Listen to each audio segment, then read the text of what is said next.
दोस्तों, ये जो भाषा विवाद चल रहा है पूरे झारखंड में, खासकर धनबाद में, बोकारो में मानव श्रृंखला बन रही है। मैं कई चीजों को देख रहा था। लोगों ने जब प्रेस कॉन्फ्रेंस किया, प्रेस को संबोधित किया, तो कई चीजें इसमें निकल के सामने आई है।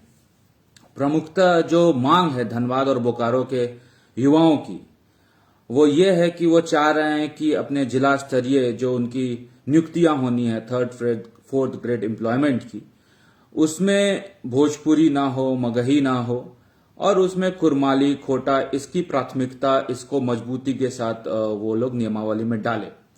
यही मूलतः उन लोगों का मांग है। और निश्चित तौर पर जो ये विवाद हुआ है, कभी भोजपुरी को जोड़ दिया जाता है, अंगिका को जोड़ दिया जाता है, कुरमाली को हटा दिया जाता है, ये पूरा का पूरा जो विवाद है, ये जेएमएम सरकार के द्वारा बनाया गया है।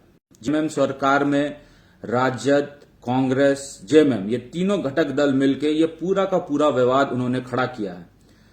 आपको याद होगा कि सरकार जब बनी थी तो सरकार 5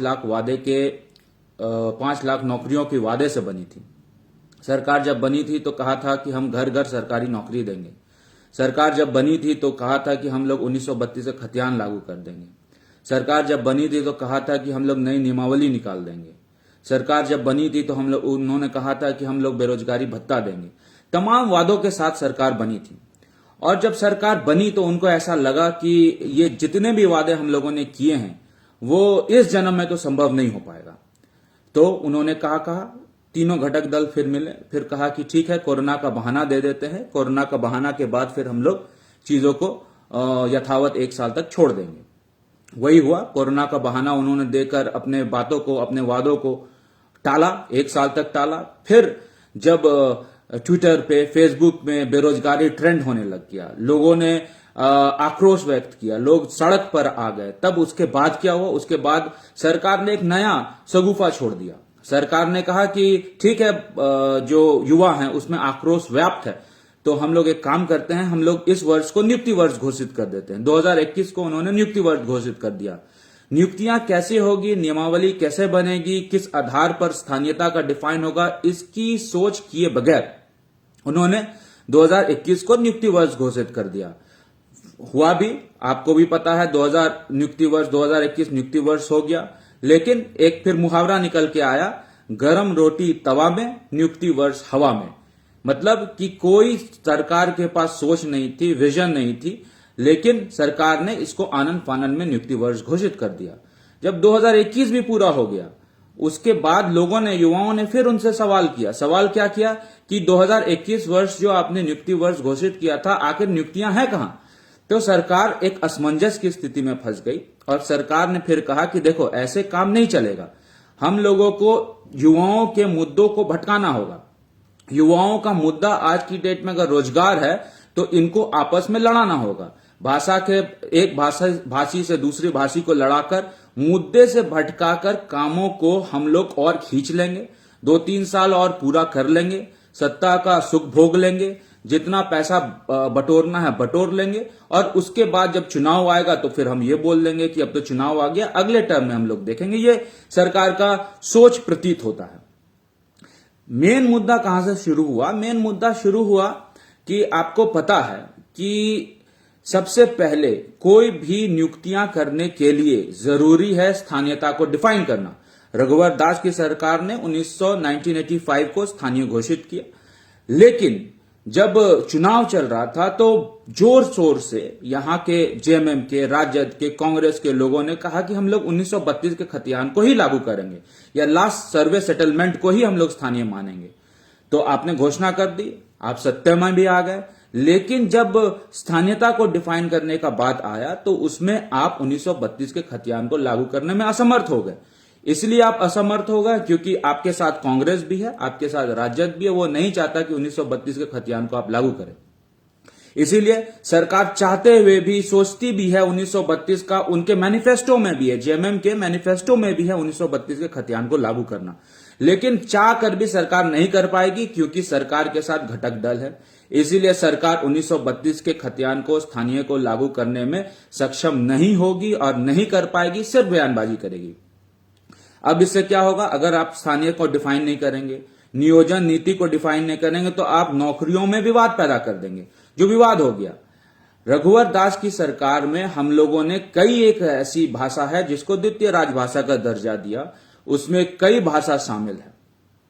जो राज्य स्तरीय नौकरियां होती है, 3rd और 4th ग्रेड एम्प्लॉयमेंट में, उसमें आपने विवाद पैदा करने के लिए सबसे पहले क्या स्टेटमेंट दे दिया आपने, हेमंत सोरेन जी ने स्टेटमेंट दिया कि जो भोजपुरी बोलते हैं, मगही बोलते हैं, उन्होंने महिलाओं के साथ रेप किया है, वो बाहर से आए हैं। निश्चित तौर पर आपके बातों को हम हाँ या ना या फिर सही और गलत कहने के लिए मैं यहां नहीं बैठा हूं, लेकिन आपने विवाद वहीं से चालू कर दिया। आपने लोगों को दिग्भ्रमित कर दिया, आपने बच्चों को, युवाओं को अपने जो उनका एजेंडा है, जो फोकस है, उससे भटका दिया। और उसके बाद आपने क्या किया कि राज्य स्तरीय नौकरियों में आपने 3rd और 4th ग्रेड एम्प्लॉयमेंट में भोजपुरी को, मगी को, अंगिका को हटा दिया, जिसको लेकर प्रोटेस्ट भी हुआ। मैं खुद ही बैठा था प्रोटेस्ट में। अंगिका गोड्डा में बोली जाती है, दुमका में बोली जाती है, साहेबगंज में बोली जाती है, जामताड़ा में बोली जाती है, इससे इनकार नहीं किया जा सकता। फिर उसके बाद क्या हुआ, जब आपको कांग्रेस की तरफ से प्रेशर पड़ा, जब मंत्री बोलने लगे कि नहीं नहीं ये तो आपने गलत कर दिया, जब आपके कांग्रेस के वैसे विधायकों से प्रेशर पड़ा जो बाहर के हैं, जो झारखंड में रहते हैं, तब आपने क्या कहा कि ठीक है, हम लोग जिला स्तरीय नौकरियों में अंगिका और मगही और भोजपुरी को जोड़ देंगे। तो जब आपने जोड़ा तो आपने सबसे बड़ी दिक्कत क्या कर दी, आपने सबसे बड़ी दिक्कत यह कर दी कि आपने पूरे प्रदेश का, जो आपका प्रदेश है, चाहे वो छोटा नागपुर हो, संथाल परगना हो, चाहे वो पलामू हो, गढ़वा हो, उसकी जानकारी लिए बगैर, उसकी इंफॉर्मेशन लिए बगैर कि कौन से भाषा भाषी किस क्षेत्र में सबसे ज्यादा हैं, आपने आनन फानन में कांग्रेस को खुश करने के लिए, अपने राजद को खुश करने के लिए आपने आनन फानन में डिसीजन लिया, जिसका यह परिणाम है कि धनबाद और बोकारो में आज की डेट में युवा सड़क पर है और उनका मांग बहुत हद तक जायज है। इसलिए जायज है क्योंकि अगर मैं ये बोलता हूं कि धनबाद में, बोकारो में कुरमाली बोली जाती है, खोटा बोली जाती है, तो ये गलत नहीं होगा। और वो चाह रहे हैं कि ज्यादा से ज्यादा कुरमाली बोलने वाले या खोटा बोलने वाले या कुड़माली बोलने वाले लोगों की नियुक्तियां हो, इसको लेकर वो विवाद कर रहे हैं। गोड्डा में आपने क्या किया, अब उलट इसके देखिए, गोड्डा में तो आपने अनर्थ कर दिया। आपने यहां पर कुरमाली जो 18 से 20% गोड्डा में बोली जाती है, जो यहां के लोग हैं, महतो समाज के लोग हैं जो कुरमाली बोलते हैं, 18 से 20%, उसको आपने जिला स्तरीय 3rd 4th से निकाल दिया। इस पे किसी का ध्यान नहीं गया है। वहां पे तो धनबाद बोकारो पे तो प्रोटेस्ट ये हो रहा है कि कुरमाली है, लेकिन हम लोग भोजपुरी और मगही को नहीं चाहते हैं। लेकिन गोड्डा में आप देखिए क्या हो गया, गोड्डा में यह हो गया कि कुरमाली को आपने हटा ही दिया जिला स्तरीय नियुक्तियों से। इसका मतलब यह हुआ कि जो कुरमाली बोलने वाले भाषा भाषी लोग हैं, उनके साथ आपने सौतेला व्यवहार गोड्डा में किया। और बहुत सब लोग जो वहां पर प्रोटेस्ट कर रहे हैं, वो इस चीज का जिक्र भी नहीं कर रहे हैं कि गोड्डा में कुरमाली को हटा दिया गया। वो अपने क्षेत्र की बात कर रहे हैं, वो अपने जिला की बात कर रहे हैं। तो स्वाभाविक तौर से मैं भी गोड्डा का विधायक हूं। गोड्डा जिला मेरा गृह जिला है, चाहे वो पड़ैया आट हो, चाहे वो मागामा हो, चाहे वो गोड्डा हो, चाहे वो साहेबगंज हो, चाहे वो दुमका हो। यहां पर कुरमाली बोलने वाले लोगों की संख्या बहुत ज्यादा है। और जब कुरमाली बोलने वाले लोगों की संख्या बहुत ज्यादा है, तो ये सौतेला व्यवहार सरकार की तरफ से हुआ है कि कुरमाली को 3rd और 4th जिला स्तरीय नियुक्तियों से बाहर कर दिया गया है। इस पे किसी भी नेता का अभी तक से ध्यान क्यों नहीं गया, मुझे समझ में नहीं आता। ये होना चाहिए और इसके लिए हम लोग बकायदा प्रोटेस्ट करेंगे। चाहे धनबाद हो, बोकारो हो, वो अपने जिले के लिए प्रोटेस्ट कर रहे हैं। उनका मुद्दा जिला स्तरीय, उनका मुद्दा राज्य स्तरीय नहीं है। अगर राज्य स्तरीय उनका मुद्दा होता तो वो लोग गोड्डा में कुरमाली को कैसे जोड़े, इसकी भी बात करते। लेकिन वो लोग धनबाद और बोकारो में स्पेसिफिक होकर अपनी बात कर रहे हैं। तो हम लोगों का दायित्व बनता है कि कुरमाली को गोड्डा में कैसे लागू हो, 3rd और 4th ग्रेड एम्प्लॉयमेंट में जिला स्तरीय, उसको लेकर हम लोगों को आंदोलन करना है। और ये जरूरी इसलिए है क्योंकि जो समाज है, महतो समाज है, जो कि पिछड़ा है, अति पिछड़ा है, उनको अगर नौकरियों में प्राथमिकता नहीं मिलेगी तो निश्चित तौर पर यह गलत होगा। इसको लेकर हम लोग प्रोटेस्ट करेंगे। मैं बहुत सब चीजों को सुन रहा था जो धनबाद और बोकारो में चल रहा था। 2-3 उन लोगों का जो स्टेटमेंट है जो मेरी स्मरण में है, उनका कहना है कि धनबाद और बोकारो में हम लोग प्रोटेस्ट कर रहे हैं। अगर मगही पलामू में बोली जाती है तो मुझे इससे कोई फर्क नहीं पड़ता, उनको आंदोलनकारियों को इनसे फर्क नहीं पड़ता। स्टेटमेंट भी आया, स्वाभाविक तौर से वो लोग अपने जिला की बात कर रहे हैं, अपने जिला के जिला स्तरीय नौकरियों में कैसे उन लोगों को ज्यादा से ज्यादा अवसर मिले इसकी बात कर रहे हैं। इसलिए उनको इनसे नहीं फर्क पड़ रहा है कि अन्य जिलाओं में क्या हो रहा है। इसीलिए गोड्डा जिला की जब बात आएगी तो गोड्डा जिला में निश्चित तौर पर यहां पर कुरमाली जुड़ा होना चाहिए, अंगिका जुड़ा होना चाहिए। ये इससे हम लोग इनकार नहीं कर सकते और सरकार को चाहिए कि हर एक जिला की जानकारी अपने पास रखे। गोड्डा में क्या बोला जाता है, धनवाल में क्या बोला जाता है, बोकारो में क्या बोला जाता है, पलामू गढ़वा में क्या बोला जाता है, ये सरकार को सोचना चाहिए। उसके बाद सरकार ने क्या कहा, कल मैं शिक्षा मंत्री का स्टेटमेंट देख रहा था तो शिक्षा मंत्री ने अपने स्टेटमेंट में कहा कि अगर ढुलू महतो जी, अमर बावरी जी, बिरंची नारायण जी ये सब मिल के मुख्यमंत्री के पास जाएंगे तो निश्चित तौर पर इसका निराकरण निकलेगा। ये गजब की बात आप कर रहे हैं। आप जब फैसला ले रहे थे तो क्या आपने ढुलू महतो जी से पूछा या अमर बावरी जी से पूछा या बिरंची नारायण जी से पूछा या राज सिन्हा जी से पूछा? जब आप फैसला ले रहे हैं तो उस समय आपने किसी से पूछा ही नहीं।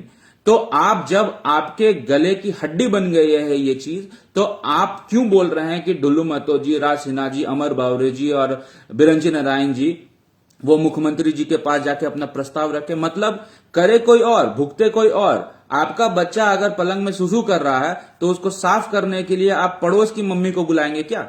आपको अपने परिवार को अब देखना है कि किस प्रकार आपने जो गंध मचाया है इस गंध को आप ठीक करेंगे। अब इसमें आप ये कहना कि कोई और विधायक, विपक्ष का विधायक आके बोले तो ये नियम संगत नहीं है। विपक्ष के विधायक के भरोसे आप चुनाव नहीं जीते हैं। आपने 5 लाख सरकारी नौकरियां की बात की थी तो आप विपक्ष के एजेंडे पे नहीं चल रहे थे। आपने जब 1932 का खतियान लागू करने की घोषणा की तो आप विपक्ष के एजेंडे में नहीं चल रहे थे। आपका खुद का एजेंडा था, आपके खुद का संविधान है।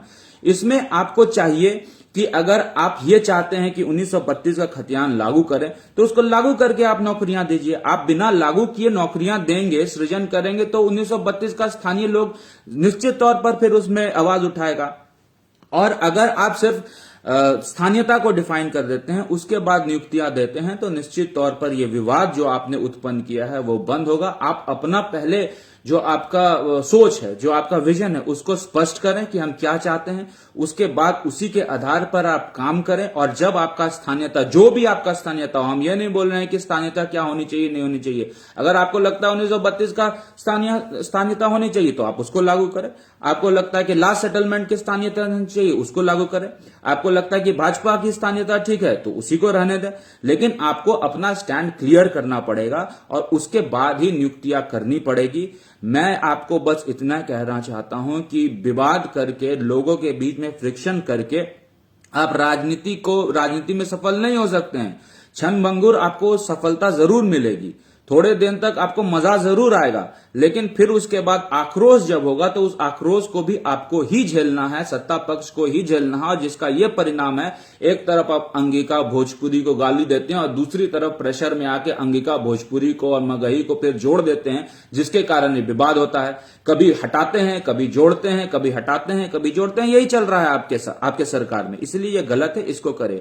अब विवाद पैदा करने के लिए तो कुछ भी विवाद आप पैदा कर सकते हैं। आप बोल सकते हैं कि उर्दू तो पाकिस्तान की ऑफिशियल लैंग्वेज है, नेशनल लैंग्वेज है, फिर इसका यहां क्या काम। लेकिन नेता होने के नाते, राजनेता होने के नाते आपको सभी भाषाओं का सम्मान करना चाहिए। अगर मैं ये बोल दूं या फिर आपके ही कोई नेता बोल दे कि उर्दू क्यों है यहां पे, उर्दू तो पाकिस्तान में बोली जाती है, फिर यहां क्यों हो, इसका क्या काम है, तो आप इसमें क्या जवाब देंगे?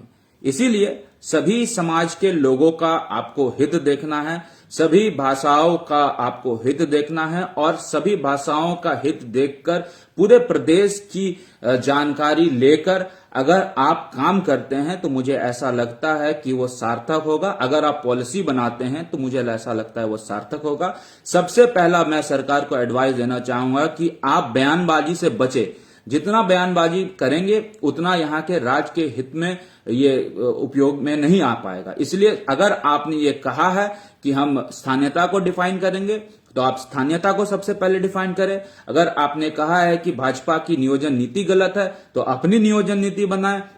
अगर आपने ये कहा है कि हम यहाँ पर हर घर में सरकारी नौकरी देंगे, तो बिना नियोजन नीति बनाए, बिना खतियानी को, बिना स्थानीयता को डिफाइन किए बगैर आप अगर कोई भी काम करते हैं तो मुझे ऐसा लगता है ये गलत होगा। जनता को आप दिग्भ्रमित करेंगे। ये जो जितना भी आपने यहाँ पर कचरा पैदा किया है प्रदेश में, इसको साफ करना आपकी जिम्मेदारी है। धनबाद के, बोकारो के लोगों का मैं सम्मान करता हूं, उनके भावनाओं का मैं कद्र करता हूं। आप अपने जिला के लिए अच्छा काम कर रहे हैं, आप सोई हुई सरकार को जगाने का काम कर रहे हैं। इसीलिए मैं गोड्डा जिले के तमाम लोगों से भी ये आग्रह करूंगा कि आपके साथ जो नाइंसाफी हुई है, कुरमाली को जो हटा दिया गया है जिला स्तरीय नौकरियों में, अंगिका को राज्य स्तरीय नौकरियों में जो हटा दिया गया है, इसको लेकर भी आपको लड़ाई लड़नी है। हम सब मिलकर लड़ाई लड़ेंगे, सोई हुई सरकार को जगाने का काम करेंगे। और जब तक ये सरकार नहीं जागेगी तब तक हम लोगों का संघर्ष जारी रहेगा। और इस संघर्ष को हम लोग स्वर्गीय चंकू महतो के जन्म दिवस से शुरू करेंगे और ये संघर्ष हम लोगों का आगे भी बढ़ेगा। सड़क से लेकर सदन तक हम लोग इसकी लड़ाई लड़ेंगे। और जब तक गोड्डा जिला का, जब तक संथाल परगना की बातों को नहीं माना जाएगा, तब तक हम लोग ये मानेंगे कि सरकार संथाल परगना के साथ सौतेला व्यवहार कर रही है। और जब तक ये सौतेला व्यवहार सरकार करेगी तब तक हम लोगों का आवाज बुलंद होगा। आप लोगों का बहुत बहुत धन्यवाद, बहुत बहुत आभार। कुछ कमेंट्स जो मेरे पास आए हैं वो मूलतः इसी पे आधारित है कि स्थानीय नीति को डिफाइन करें। तो निश्चित तौर पर भाजपा ने तो अपना स्थानीय नीति डिफाइन कर दिया था अपने कार्यकाल में, ये छुपा छुपाया बात किसी से नहीं है। लेकिन अगर जेएमएम ये चाहती है कि हम इस स्थानीय नीति को अलग करें, अलग से डिफाइन करें, तो आप स्वतंत्र हैं इसके लिए, आपको इसके लिए मैंडेट मिला हुआ है। आप चुनाव जीत के आए हैं, आपके पास बहुमत है, आप कुछ भी कर सकते हैं, आप चमड़े का सिक्का चला सकते हैं, आपको कौन रोका है? लेकिन आपको करना चाहिए। आप करे बगैर कोई भी नियुक्तियां करेंगे तो उसका हर्ष यही होगा जो धनबाद बोकारो में आपको दिख रहा है।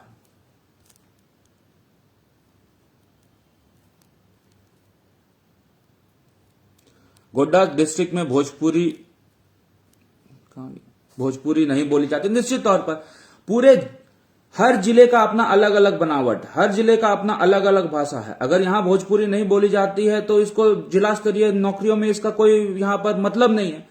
अगर यही पलामू में बोली जाती है, आप वहां जाके कुछ भी करें, हम लोगों को से क्या फर्क पड़ता है। लेकिन गोड्डा में जो भाषा बोली जाती है, जो लोकल भाषा बोली जाती है, उसका सर्वे कौन करेगा? उसका सर्वे तो सरकार ही करेगी।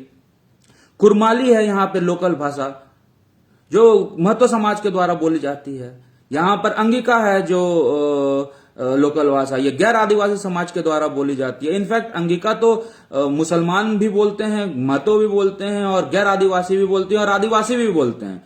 तो ये कहने से बस ये नहीं होगा कि ये बाहरी भाषा, ये अंदरी भाषा है। इसको आपको डिफाइन करना ये सरकार की जिम्मेदारी है। आपको सर्वे होना चाहिए, आपके पास जानकारी होनी चाहिए, आपके पास डेटा होना चाहिए, तभी आपको कोई फैसला लेना चाहिए। तो निश्चित तौर पर ये होना चाहिए, नहीं तो ऐसे ही पूरा प्रदेश जलेगा। आज धनबाद जल रहा है, बोकारो जल रहा है, तो कल की डेट में गोड्डा भी जलेगा। TheFollowUp.in. Like, share, and subscribe. www.thefollowup.in